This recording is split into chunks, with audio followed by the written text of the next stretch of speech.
जिस तरह से पॉपुलेशन का बाहर बढ़ रहा है, भारत उसको ढोने में सहने में तैयार नहीं। सड़कें कम, स्कूल कॉलेज हॉस्पिटल्स कम, संसाधन कम, खेती कम, अनाज भी कम हो जाएगा।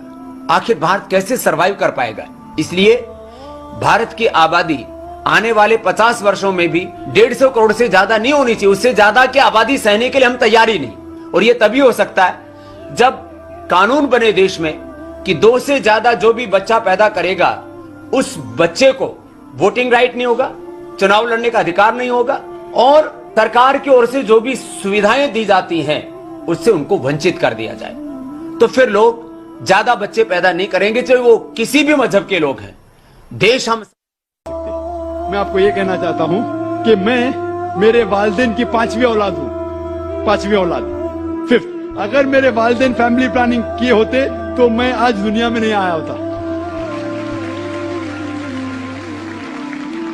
लेकिन इस्लाम में हर प्रॉब्लम का सलूशन है। जैसे मैंने कहा 2 चीजें वह है, एक है कि लोग गरीब है, तो इस्लाम में इसका सलूशन है ज़कात। जैसा मैंने कह चुका अपनी तकरीर में कि हर अमीर आदमी जिसके पास 85 ग्राम सोना से ज्यादा सोना है या उतनी दौलत है, उसे 2.5% ज़कात देना चाहिए हर साल। हर अमीर इंसान ज़कात देगा तो गुर्बत धरती से मिट जाएगी। कोई भी शख्स भूखा नहीं मरेगा। अगर कोई शख्स के पास पैसा कम है वो ज़कात दे सकता है, प्रॉब्लम क्या है? और जो लोग कह रहे हैं कि स्पेसिंग करना चाहिए, ये एक माल्थ्यूसियन थ्योरी थी। आप जानते हैं Malthusian theory, that the crop is inversely proportional to the population.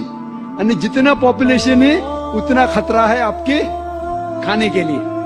Theory has been disproved. ये आप देखेंगे, ये सिर्फ हिंदुस्तान में जो पॉपुलेशन प्रॉब्लम है, बाकी ममालिक में पॉपुलेशन इज अ बून।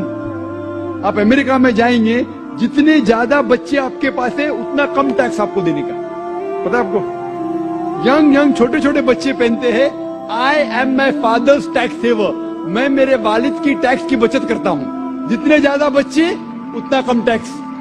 आप ऑस्ट्रेलिया में जाओ, जितने ज्यादा बच्चे उतनी पैसे गवर्नमेंट देती है आपको हर साल, 10,000, 15,000, 20,000। जितने ज्यादा बच्चे उतने पैसे गवर्नमेंट देती। क्यों? Population is a boon, it is not a Ben. Population जितने ज्यादा लोग उतना फायदा। आप समझ रहे? और धरती का सिर्फ 30% इस्तेमाल होता है। 70% of the land is not being utilized. तो पॉपुलेशन अगर डबल ट्रिपल भी होगी तो भी कोई नुकसान नहीं। वो प्रॉब्लम है गवर्नमेंट के पास कि गवर्नमेंट को इंसान को सही तरीके से इस्तेमाल करने नहीं आता है। तो हम कहते हैं हम दो हमारे दो, एक के बाद अभी नहीं, 2 के बाद कभी नहीं। तो ये प्रॉब्लम है कि हमें गवर्नमेंट लॉस को बदलना चाहिए। Population is never a problem, it is a बून।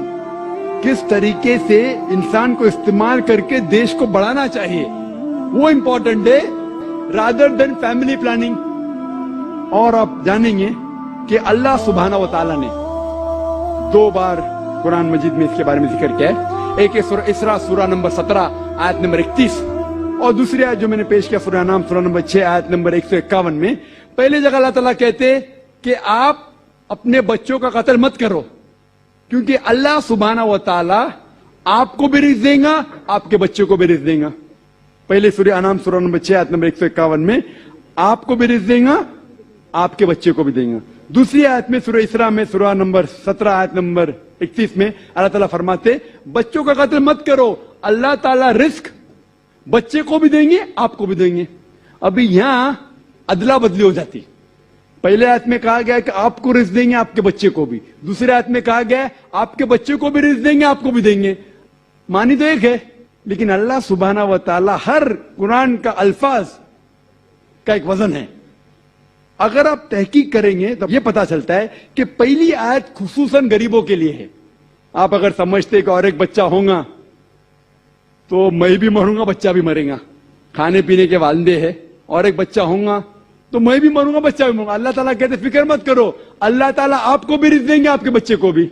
और दूसरी आयत अमीरों के लिए कि मैं चाहता हूं कि 3-4 साल बाद मेरे बेटे को इंजीनियर बनाऊंगा, मैं मेरे बेटे को डॉक्टर बनाऊंगा, तो मैं चाहता हूं कि कम बच्चे हो। तो अल्लाह ताला कहता है, अल्लाह ताला रिस्क आपके बच्चे को भी देता है, आपको भी देता है। Order is interchanged. और मैं मिसाल दिए, आप देखेंगे जितने नोबेल प्राइज विनर है, ये जरूरी नहीं कि वो एक ही बच्चे थे, अपने वालिदैन के नोबेल प्राइज मिला। तो ये गलत फहमी है। और अल्लाह सुब्हानहू व तआला नेचुरल फैमिली प्लानिंग दे चुका है। इस्लाम में नेचुरल फैमिली प्लानिंग है, जो कुरान की आयत है सूरह लुकमान सूरा नंबर 31 आयत नंबर 14 कि मां ने अपने बच्चे को 2 साल तक दूध पिलाया। और आप डॉक्टर होने के नाते जानते होंगे कि जब मां अपनी छाती का दूध बच्चे को पिलाती है तो उसको लैक्टेशन अम्यूरिया होता है, मतलब उसको और एक बच्चा पैदा होना बहुत मुश्किल है। ये अल्लाह सुब्हानहू व तआला नेचुरल फैमिली प्लानिंग कर चुका है। शादी करती है, वो मर जाता है, फिर दूसरे आदमी से करती है, वो भी मर जाता है, फिर तीसरे से करती है, वो भी मर जाता है, फिर चौथे से, 5वें से, 7वें से। जन्नत में या आखिरत में वो किसकी बीवी होंगी, ये सवाल है, बराबर ना?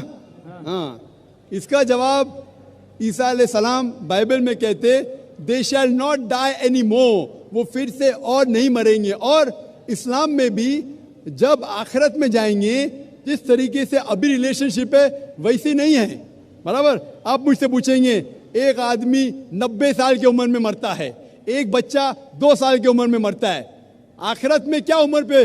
हमने सोचे 90 साल का आदमी अगर वापस आखिरत में आएगा इतना बूढ़ा, तो अल्लाह ताला जब उठाएंगे it will be something different. वो जरूरी नहीं कि आप 90 साल पे मरे तो 90 साल पे उठाएंगे। जन्नत में आप अल्हम्दुलिल्लाह तंदुरुस्त रहेंगे।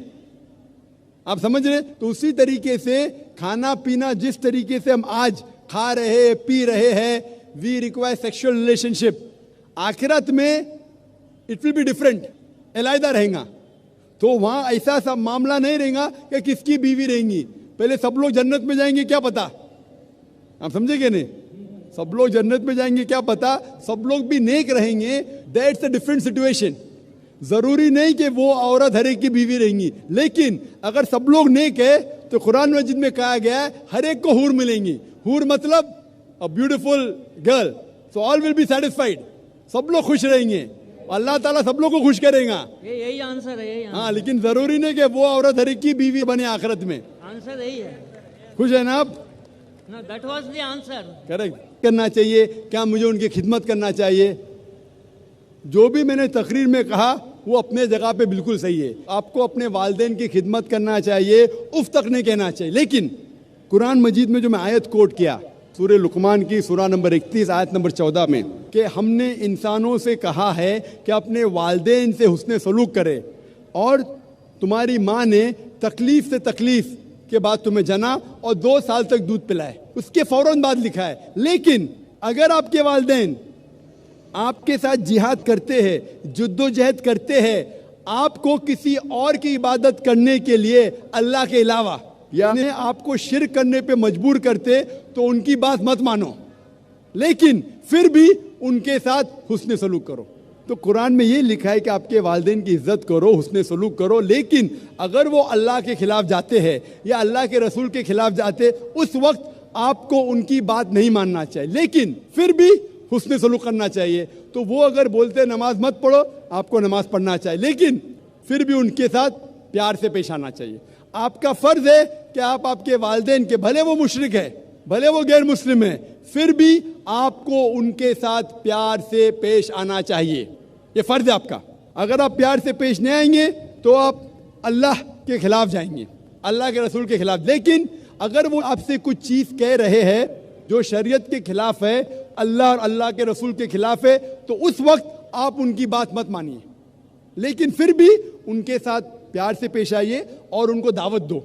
उनको लगना चाहिए कि मेरा बेटा अभी इस्लाम कबूल करने के बाद इतना दयालु है, ज्यादा प्यार कर रहा है मुझे, भले मैं उनसे टोक रही है फिर भी प्यार करता है, मेरी खिदमत करता है, मेरी देखभाल करता है, इतना मुतासिर होना चाहिए, वो भी इस्लाम कबूल करना चाहिए। Hope that answers the question.